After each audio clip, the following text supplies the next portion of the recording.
무너진 전쟁터에서 피어난 천재 루카 모드리치 전설의 시작. 1. 평범했던 소년 루카.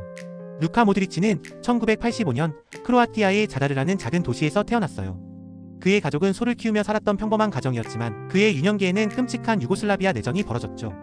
전쟁으로 가족은 피난길에 올랐고 모드리치는 자다르의 한 호텔에서 난민으로 살게 돼요. 하지만 그는 그 마당에서 매일 작은 축구공을 차며 하루를 버텼죠. 그 시절 모드리치가 축구를 배운 곳은 NK 자다르 유소년 팀이었어요. 이 축구를 하고 싶다는 꿈. 그는 키도 작고 말랐고 체력도 약했어요. 코치들도 처음엔 말했죠. 얘는 너무 왜소해서 프로로는 힘들어. 하지만 모드리치는 훈련장에서 가장 먼저 오고 가장 늦게 나가는 아이였어요. 그는 나보다 큰 선수들을 상대로 어떻게 살아남을까를 고민했고 매일 좁은 공간에서 빠르게 방향 전환하고 공을 지키는 연습을 했어요. 이 시절 그는 벽에 공을 계속 차고 받는 연습, 좌우 드리블을 빠르게 반복하는 훈련을 하루에 수백 번씩 했어요. 그의 특징인 짧고 빠른 스텝, 균형 잡힌 자세는 이때 만들어진 겁니다. 3. 낯선 세계 디나모 자그레브 입단. 모드리치는 16살에 크로아티아 명문 디나모 자그레브 유소년팀에 입단합니다. 하지만 그는 또 다시 벤치 신세였어요. 그래서 클럽은 그를 보스니아의 지린스키 모스타르 그리고 크로아티아의 인테르 자프레시치로 임대 보냅니다. 이게 모드리치에게는 터닝포인트였어요. 지린스키는 몸싸움이 거친 리그였고 17살짜리 모드리치는 그 안에서 살기 위해 축구를 바꿨어요. 공을 오래 끌지 않고 짧고 빠르게 작은 몸을 지키는 기술, 시야를 넓히는 훈련. 이때부터 기술형 레지스타로의 길을 걷기 시작했어요. 4. 본격적인 프로 성장기. 디나모 자그레브로 복귀한 모드리치는 3시즌 동안 31골 29도움을 기록하며 리그 최고의 미드필더로 성장합니다. 특히 그의 장점은 압박 속에서 탈압박, 전진 패스와 방향 전환, 중거리 슛과 페널티 박스 근처 플레이였어요.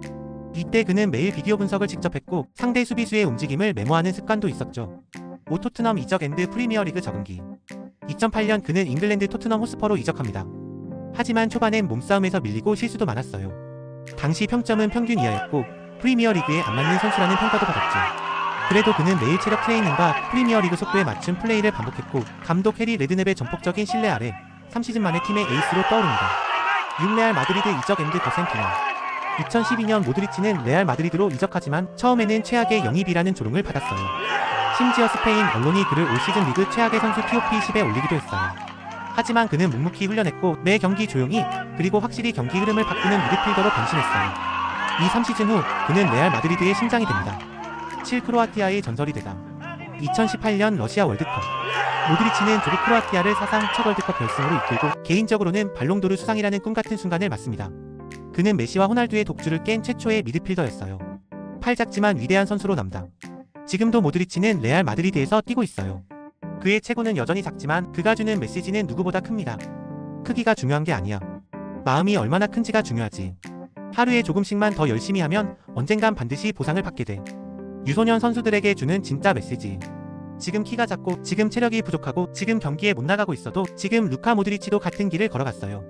지금 여러분이 하고 있는 연습, 훈련 그리고 믿음이 앞으로 여러분의 레알 마드리드로 이어질지도 몰라요.